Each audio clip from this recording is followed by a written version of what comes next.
While staying with matters of that trip, it's not the first time that the Defence Minister has landed in hot water for allowing people to hitch rides on military jets.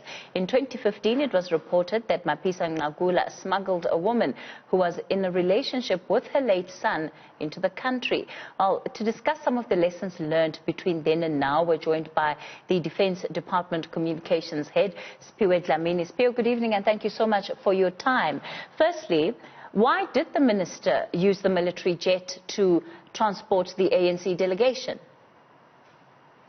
Let me correct the narrative that she used the jet to transport the ANC delegation. The Minister of Defence and Military Veterans was going to Zimbabwe in her own capacity as the Defence Minister of South Africa to meet her counterpart, Ms. Cyril, for a discussion around the outcomes of the SADC summit, which included the looking at of the United Nations, the configuration of the FIB, the Force Intervention Brigade, which is based in the DRC and comprises of the military from South Africa, Tanzania and Malawi. Now the structures of SADC are that there's a troika,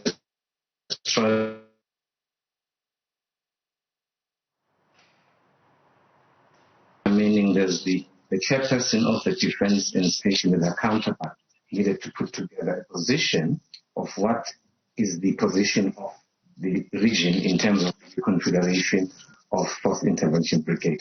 She was going to Zimbabwe.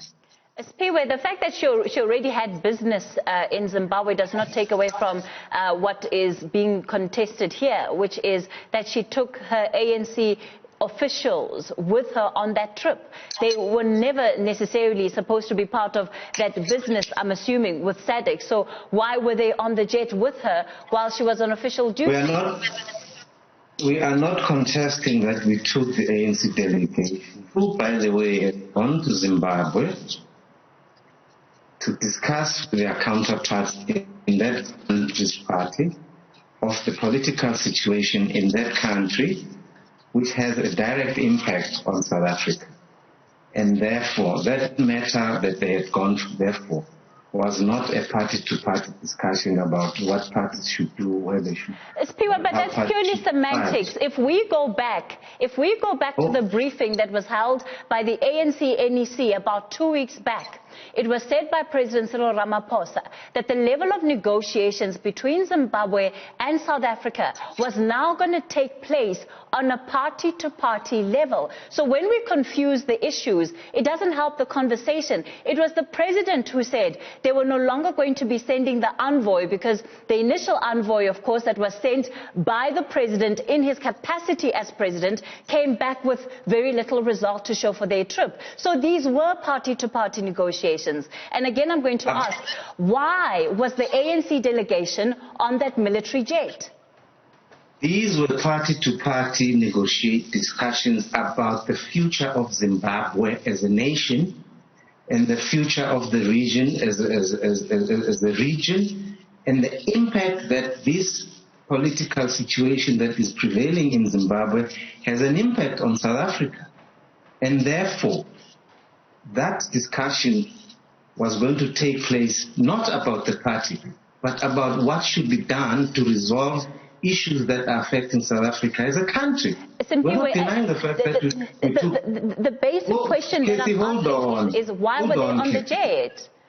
Because, one, the situation that prevails this time, even now, was such that transportation, be it by road, by flight, or any other, was not available.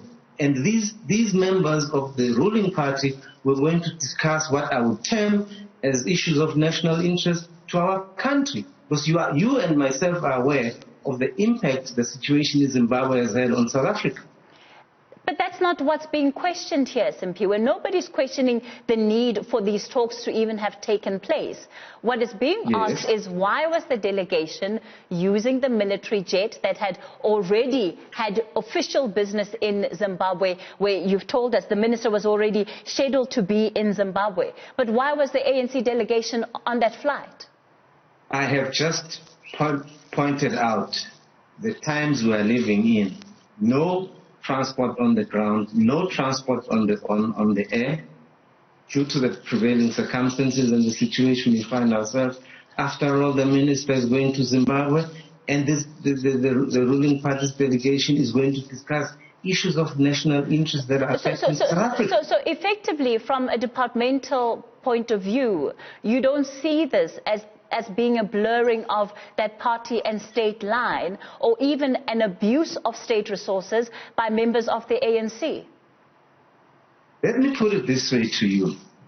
If there is a matter that has to be resolved, which has an impact of the country, and the South African National Defence Force, whose jet was flying the minister to Zimbabwe to resolve some of these issues, and there is another platform that was going to be used to resolve the same issues, then there is no reason why we should not have taken the delegation, because we were going to Zimbabwe anyway. And they were going to let me finish. They were going to deal with issues that are affecting South Africa. They are not going to deal with issues that are affecting the party. They are going to deal with issues that... Yes, ma'am. So are you saying effectively that that plane would have been open to perhaps the EFF, the Democratic Alliance, or any South African, quite frankly, who is also interested and invested in the issues of Zimbabwe? You are stretching it a bit too far. No, I'm not. But that's part of what you're saying, Siphiwe. Let me just say to you, we have taken party members to the DRC with the South African National Defence Force jet. We have taken them there. Was that an issue? They've gone to see our troops in Zimbabwe as party members who are representatives of the people of this country. The president has asked the minister to explain why this trip took place. The impression that is created is that he may not have been aware of it. Did the president know that the ANC delegation was going to be flying with the minister? That matter, I think, can be best responded by his office. All I can confirm to you here and now is that the minister had permission in writing from President Ramaphosa. So as far as you know, from a departmental perspective, this was an approved trip from the presidency? Not as far as I know.